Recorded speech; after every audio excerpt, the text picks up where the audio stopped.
Welcome to this episode of the Mastery Moment series. I'm Mark Troyer, your host in the LastPass Solutions Consulting team.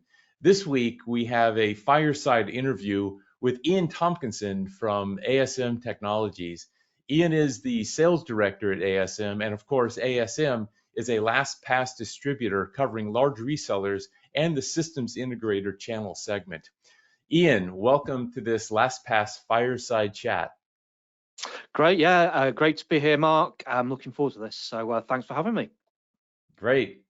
We have around 20 minutes in our discussion altogether, and I'd like to start off by asking you a little bit about yourself.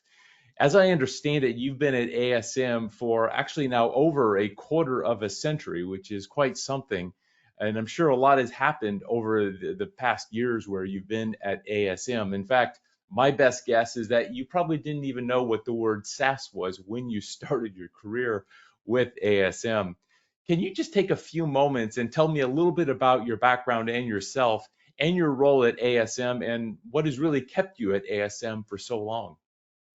Yeah, there's I suppose it could be a how long have you got on that topic. I suppose, yeah, in terms of when I first set out in the industry in the channel as such 31 years ago, the world was very, very different, very more hardware centric. Cybersecurity wasn't really a problem. I think that's where the old password 123 came from back in the day. People would share their passwords around, and life was a lot simpler in those days, I think, in terms of technology. On their Novell network back in those days. Yeah, absolutely. Yeah, we were talking about that recently, and so I've seen a real evolution of technology, and that's one thing why I've stayed in the tech sector, because it's constantly changing. It's quite exciting. I'm really interested around the emerging technologies, but also things that are disruptive and make a change. And I suppose that then rolls into why have I been at ASM 28 years, I think it is now, is that I look after, I suppose, all the customer facing activities with our clients. We have a very prestige client base and partner network. So we work with predominantly billion plus dollar organizations that tend to have a global footprint, which makes it complex at times, but it's that complexity that I find appealing personally. I started my career off selling into IBM, and you don't get much more complex than IBM, particularly the size they were 30 years ago. I've kind of learned how to navigate around large, complex organizations. I enjoy sharing that information with my colleagues, with our vendors, and how we can work better together to navigate those complex landscapes of large organizations. So that's where I enjoy most, and yeah, that's where I've stayed. So and I suppose the other bit as well is I get to work with the strategy. I'm not delivering somebody else's strategy, so I have an input into that strategy.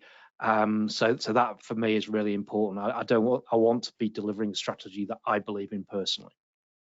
Okay. You actually brought up an interesting point. You had mentioned you're working mainly with billion-dollar, or maybe you said pound sterling organizations per year. I don't think it makes a whole lot of difference nowadays. We're almost at parity. True. Your website, anyway, states that ASM is focused mainly on large resellers and systems integrators. What is the secret sauce if you combine that market focus and, let's say, your vendor selections and product selections? What makes that unique for ASM with the market segment that you're covering? Yeah, so obviously the demands and the technologies that are purchased and are considered by the enterprise customers that the big SIs and resellers work with are often very different to what you'd find in the SME and SMB marketplace. For example, not all technologies work particularly well across a global network. They might work particularly well in a small domestic network or a SMB business with 20 seats. One of the things that we constantly look at when we're looking at that landscape is, well, is there a demand for it in the enterprise space? And when I'm talking enterprise, I'm talking typically 5,000 seats and above. That is Right. our sweet spot. Okay. And we're quite often working on opportunities where the deal size can be 10, 15, 20,000 seats. So yeah, it can be very complex, but we're always looking at what technologies will work in the enterprise, and what's the adoption rate. So to give you an example, at the moment, one of the things I'm talking about is synthetic data. Synthetic data will not touch that SMB market for probably another decade. It will be something very topical in the next 12 to 18 months in the enterprise. Okay. Can I ask you, what is synthetic data? I'm sure our Synthetic listeners want to know data, what that means as well. yeah, but basically synthetic data is a large enterprise, say a healthcare company, has got lots of records, which they would love to basically spin up using data analytics. But because it's got a GDPR risk in it, and because of its carrying patients' healthcare records, processing that through your normal routes of analytics could pose a risk to the organization. So basically, you can put the data through a synthetic process, and the data that comes out of it is basically anomalized. So With you can no still do, PPI yeah. So you trace can back. still do Yeah. data analysis on it, but you have less risks associated with looking at that data. So yeah, and as you can imagine, in healthcare, public sector, Yeah. in those industries, that's gonna basically open the lid on a lot of data that we perhaps couldn't have been able to access of recent times. Yeah. So clearly, synthetic data is not something probably that the SME and maybe even the mid-market would be particularly interested, but for larger enterprises, they would be very Yeah, interested. I just think the adoption process, it takes longer to reach Yeah. those. It has to be more mainstream. Because when these technologies first come out, they tend to be expensive. So it does tend for a while to them to become more mainstream. And the need for it isn't as great in the SMB and mid-market sector yet. Okay. So generically, that gives me clearly these are more advanced technologies, probably just crossing the chasm, as it would be, Yep. into a bigger, broader rollout. Looking, however, though, at your product strategy, maybe cutting one more layer into the onion, um, specifically related to security related products that help organizations mitigate their risk, what have you.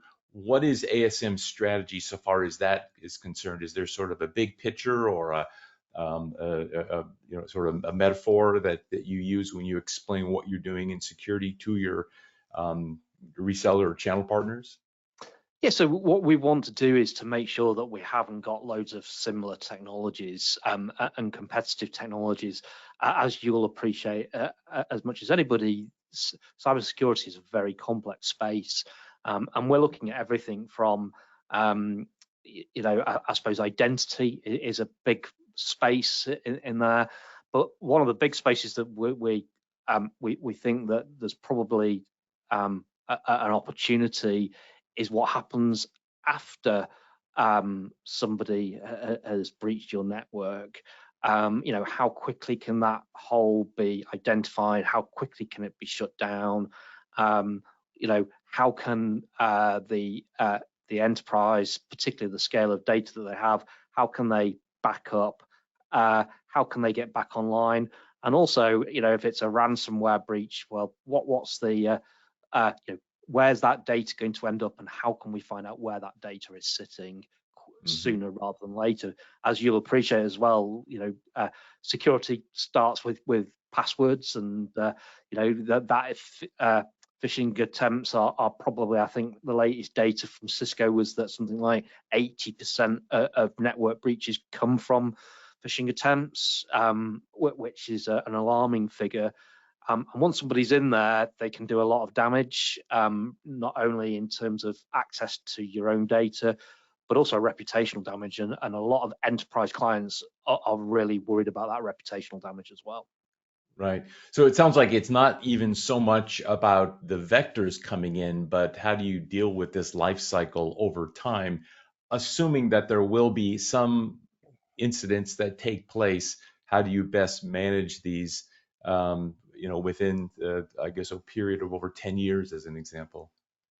Yeah, and there are some great technologies out there that you can see an attack, you can see an attempted attack, and how are you going to work that? That tends to be more at the very high level enterprise. So you're looking at a bank, that's probably already invested heavily in security, and they get regular attempts. And obviously the current climate out there, you can only turn the news on and there's some cyber attack, purportedly from Russia or China or some region outside of Europe. And it's what happens there, but also where are they coming in? What are they trying to do? Where is that weak point in the network? How can we turn a laser focus on that? And how can the security teams get to that?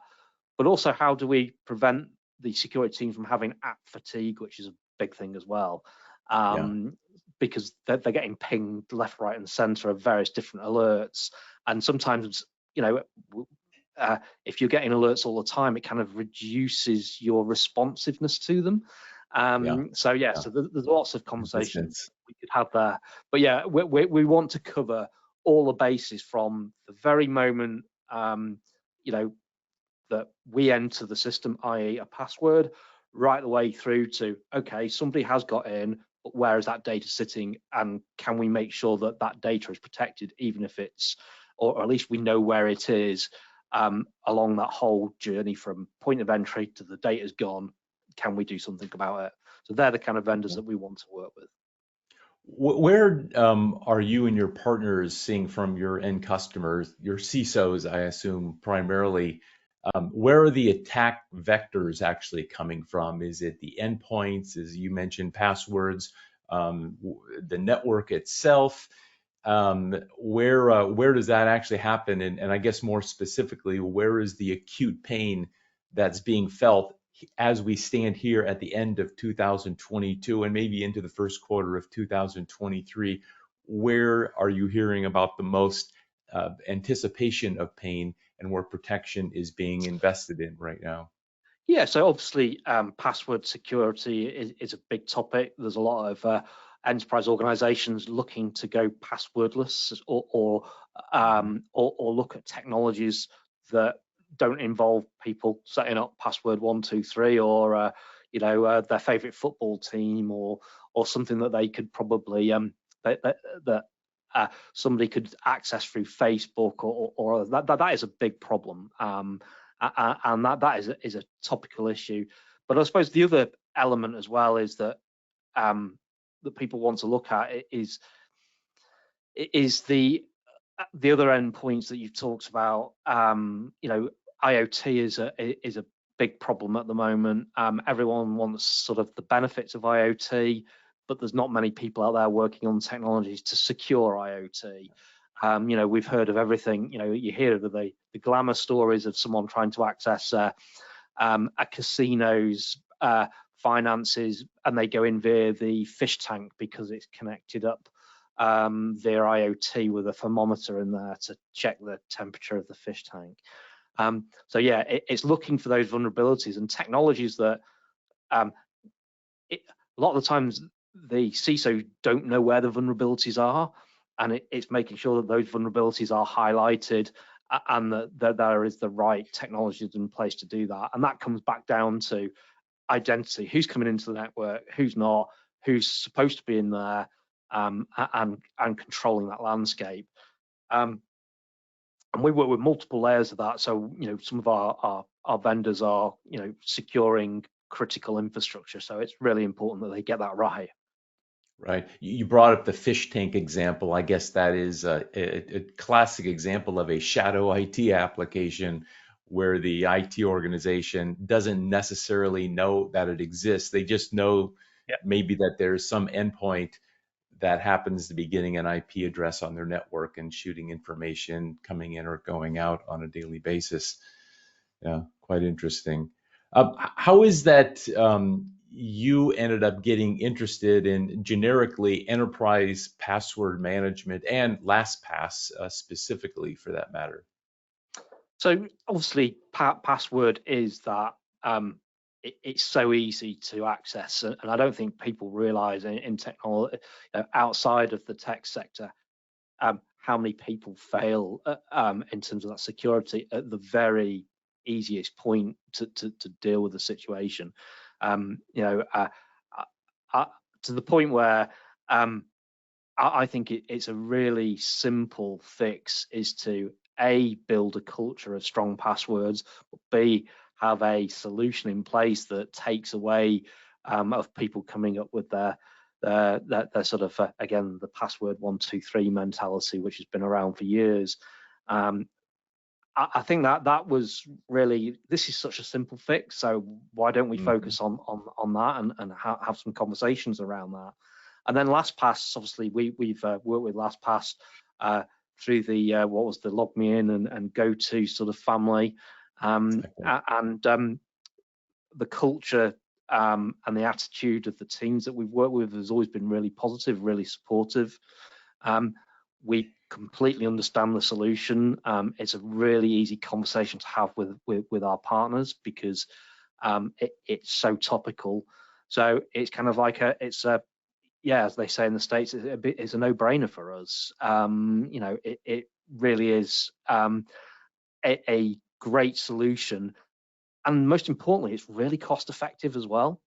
And I don't think that the I think cost as we come into in terms of security products, most security products are really expensive, and they're expensive for a reason. However, LastPass is really competitive and can provide that first line of defense in terms of that security and those phishing incidents. Okay. Well, going, I guess, a bit more tactical from your customers, your channel partners, your resellers and systems integrators, what are you finding that an enterprise password management opportunity actually looks like? How long is the sales cycle? How complicated is it to roll it out into an organization?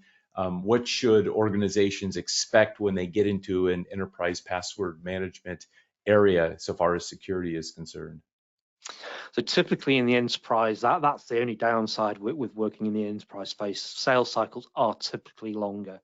Um, it's we see anything from 6 to 18 months. LastPass is a lot faster than most because it's actually it kind of sells itself to a certain degree. You know, the technology is good. It's not a San Francisco startup that's been around a couple of minutes. It's got great reviews. It's got great backing, and I think the channel partners get it. It's an easy conversation to have. It's a nice upsell as well. Um, and most importantly, it's tried and tested. It's been through the mix. And when it comes down to proof of concept with some of the technologies that are often more complex, quite often they get to that 6 months in, and you get down to a proof of concept, and it just doesn't quite do what they want it to do, particularly in the enterprise environment. Whereas LastPass is tried and tested in that enterprise environment. So when it gets to proof of concept, we can kind of all just sort of sit back and relax a little bit because we know Yeah. it's gonna sail through. Whereas some of the other more complex technologies, that there could be all sorts of curveballs that come out from those proof of They concepts. may have not crossed the chasm as it would be. I think one of the things that we've noticed, and I know you talk a lot about this in some of the other interviews that you've done, is product-led growth. And that's one of the elements where LastPass has done extremely well over the years. It's quite often, especially from an enterprise perspective, as we go in and we talk about LastPass business, actually one of the things that we need to usually figure out first on is that a lot of people in the business are actually already using LastPass, either the freemium version or the personal version. And one of the things that we need to work out is how do we move them from that private version that they have over to the corporate license. I don't think a lot of people have that. That makes for great initial beta testers, as an example. I don't know if you've run into that, to what extent so far with any of the customers that you've implemented. Yeah, and I think that comes down to education, as a lot of these adoption programs. And I suppose it's you could look at how I suppose how people have used social media in their lives personally for the last 10, 12 years. Facebook has been a great example. No one would ever think that, say, a social media channel would become a work tool. Yeah. And then you look at LinkedIn and you can see that everybody's using LinkedIn as a work tool. And I think people have just got into that habit. And I think that exactly the same with technology. A lot of technologies that people now use at home feature in their workplace, and vice versa. I see technologies that I use personally at home coming into the building that I'm sat in. In terms of smart heating, smart technologies. So it does flow up and flow down as well, top bottom.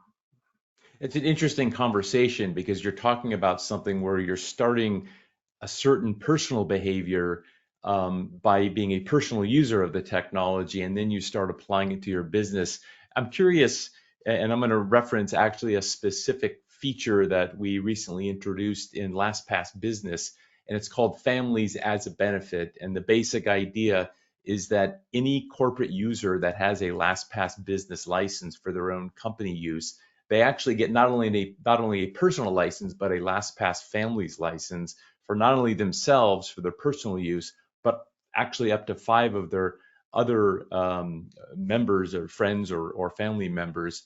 And that sort of gets back to the notion of starting with personal use, moving into business use. What has been sort of the level of interest that you've seen in that particular element? And I guess going back to the philosophical question of where does security start in the first place? Yeah, and that's a great idea, and I've not seen any other security vendor do anything like that. And I think that I believe in creating strong habits, be it things in your personal life that you can bring into your work life, and again vice versa. And I think if you can encourage that security mindset at home, particularly from a young age, if anyone's got sort of small children, I think that is a great place to start.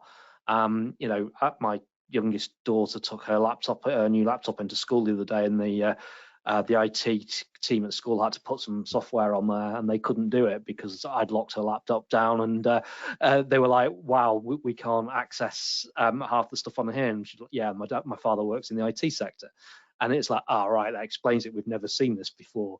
And she's like, "Oh, I just got used to using it like that." And it's kind of get those sort of good habits, bring those into the workplace, and that's brilliant. But also, we're all well aware that in terms of education, like employment at the moment, it's battle of the benefits out there. So if we can bring an extra benefit to the enterprise space where they can pass that benefit down to their employees, yeah, that's great. So yeah, really clever, and I've not seen that. I've not seen that across any other security vendor. So I'm sure that'll go down really well. Oh, great, great.